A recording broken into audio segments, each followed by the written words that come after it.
Hey, Paul, what did you think the job that Pionk and Forbort did tonight on handling Connor McDavid?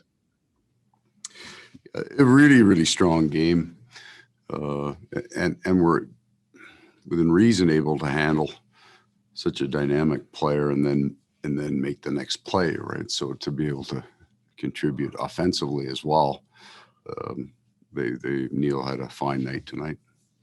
We'll go next with Sean Reynolds from Sportsnet. Go ahead, Sean.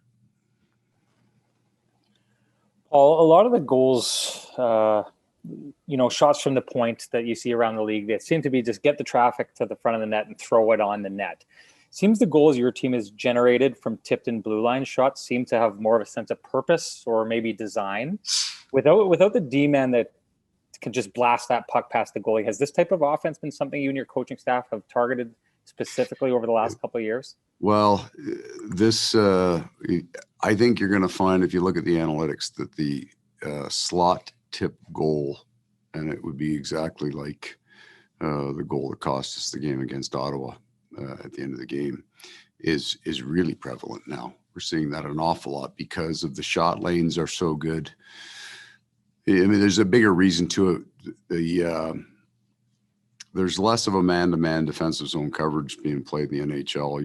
You're finding the low forward will sit deeper. Shot lanes are harder to get by those guys at the blue line, so they're trying to find that stick in front. So we're seeing the numbers are really big on that, and it's I think a reaction to the slight change in the D zone coverages around the league. We'll go next to Paul Friesen from the Winnipeg Sun. Go ahead, Paul. Well, Nick Ehlers was talking about a fun series, and I don't know if this is the kind of fun, what you'd call fun, the 1980s all over again out there. How did it feel like to you? That's a perfect example of why coaches' years and dog years are the same, right? The lives lost on the bench tonight between Dave Tippett and myself.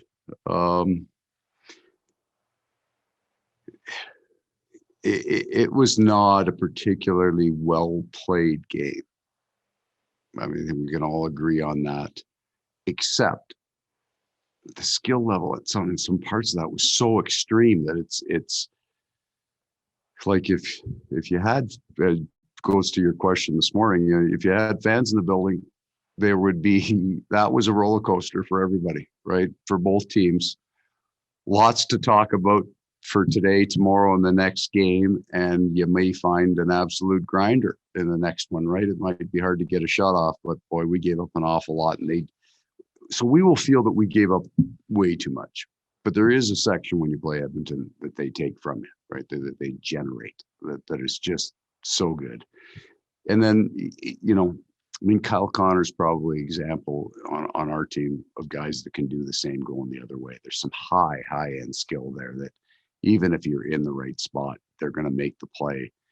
Aside from that, there was still a big chunk of the game that was loose and ugly and really fun to watch, unless, you would like to live a long life as a coach. We'll go next to Ken Weeb from Sportsnet. Go ahead, Weaver. Well, circling back on Neil Pionk, what's the most underappreciated part of his game that you see day to day, not just in the games, but the day-to-day part? So that would be the practice habits would be similar, right? His approach to practice. He's very intense in practice, very quick. We wondered, so if you go back to the year before we got him, he played for the Rangers and got injured, and he had played with Stahl, and he had played a high level of minutes. And then he got injured around the All-Star break, and his game never came back from that. That was a challenge for him. And early on last year, we were very pleased with his play, but you're watching his practice, and it's almost to the point where you're going to go, maybe you should pull back a little bit, maybe spend a little less on your off days, but never said anything and watched him. And that's kind of now is what he does, is he has the ability to do that in practice. So he drives himself to that kind of fitness level, the pace, the quickness.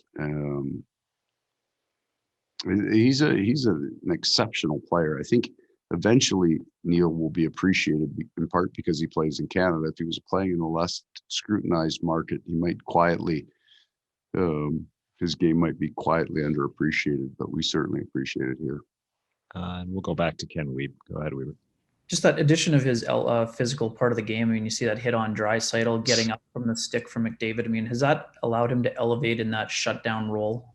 Yeah, we saw that. We saw that on that was the kind of the video, I would say, pretty pre-scout on Neil, was that he was a slightly heavier version of Josh Morrissey, right? Similar styles of game, really good feet, great gap, great stick. But he'd finish checks a little bit differently than Josh does. Josh does other things differently, maybe. But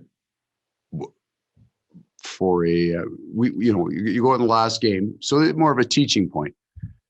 He has 4 hits last game, and Logan Stanley doesn't have any. And that's not a negative against Logan, but Logan hasn't learned yet to do what Neil does naturally. It's how to angle and close the gap to put yourself in a position to hit and also keep the play alive. So his feet allow him to angle so well that he can get in, get physical on a player, and keep his motion. And final question to Paul Friesen from the Winnipeg Sun. Go ahead, Paul. Just off what you said earlier, Paul, how do you produce more of a grinder on Wednesday? Well, I think, you know what, sometimes I may have pulled my team back a little bit too much in the video pre-scout that I did with some of their dynamic. I mean, they're such a strong rush team, and they create so much chaos that I felt we were off the puck and off the body on the rush, off the original set, the original starting point that we were gapped off. And that's not what we're good at. So I just think that our original starting point from there and can be much tighter, a little bit more physical. Running around for our team makes no sense. We're not built to do it. And I thought we gave way more ice than we needed to give.